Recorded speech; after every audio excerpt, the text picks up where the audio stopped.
அனைத்திந்திய அண்ணா திராவிட முன்னேற்ற கழகத்தில் எடப்பாடி பழனிசாமி அவர்களுக்கு எதிராக அதிமுகவின் நிர்வாகிகள் கடும் அமளியில் ஈடுபட்டு இருக்கிறார்கள்.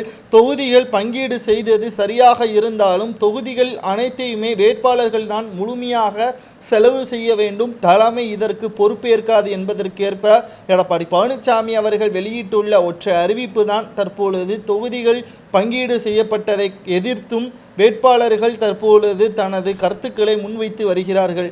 இதனால் கோவை மிக பெரிய அளவில் முக்கியத்துவம் வாய்ந்த தொகுதியாக மாறிவிட்டது. பாஜக தலைவர் அண்ணாமலை அவர்கள் போட்டியிடுகிறார்.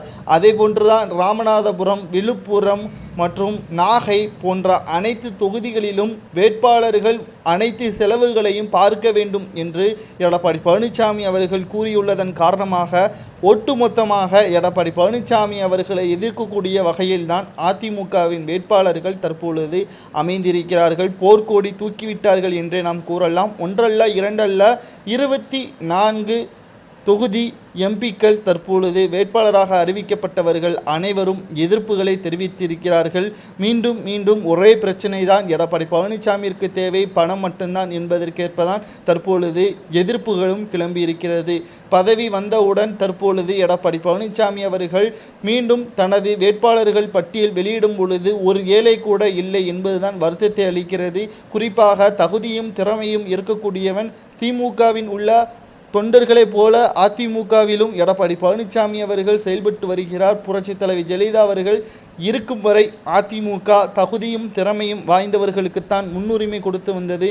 எப்போ எடப்பாடி பழனிசாமி அவர்கள் தலைமை வகித்தாரோ அப்போது இருந்தே அதிமுக மிகப்பெரிய அளவில் மோசமான நிலைமைக்கு தள்ளப்பட்டு விட்டது என்றும் எடப்பாடி பழனிசாமி அவர்கள் கூறியுள்ளார். பொறுத்திருந்து பார்க்கலாம். எடப்பாடி பழனிசாமி அவர்கள் அனைத்து இந்திய அண்ணா திராவிட முன்னேற்ற கழகத்தின் நிர்வாகிகளாலே அவரது பதவி பறிக்கப்பட போகிறதா, அல்லது இந்த நாடாளுமன்ற தேர்தலில் எப்படியும் 40 தொகுதிகளில் தோல்வியடைந்து விட்டால் கூட்டணி கட்சிகளுடன் இணைந்து மிக பெரிய அளவில் 3வது கட்சியாக அதிமுக தள்ளப்படும். ஏற்கனவே 2019ஆம் ஆண்டு நாடாளுமன்ற தேர்தலில் தேனியை மட்டும்தான் கைப்பற்றியது. அதுவும் பன்னீர்செல்வம் அவர்களால் மட்டும்தான். அவரது மகன் பி ரவீந்திரநாத் அவர்கள் நம்பிக்கையின் காரணமாக அப்பகுதி மக்கள் வேட்பாளராக அவரை தேர்வு செய்தார்கள். போட்டியிலும் வெற்றியடைந்தார். அதே நிலைமை தற்பொழுது தேனி தொகுதியும் கைவிட சூழ்நிலை ஏற்பட்டுவிட்டது. ஏனென்றால் தேனியில் தற்பொழுது திமுகவின் சார்பாக தங்க தமிழ்செல்வன் அவர்கள் போட்டியிடுகிறார்.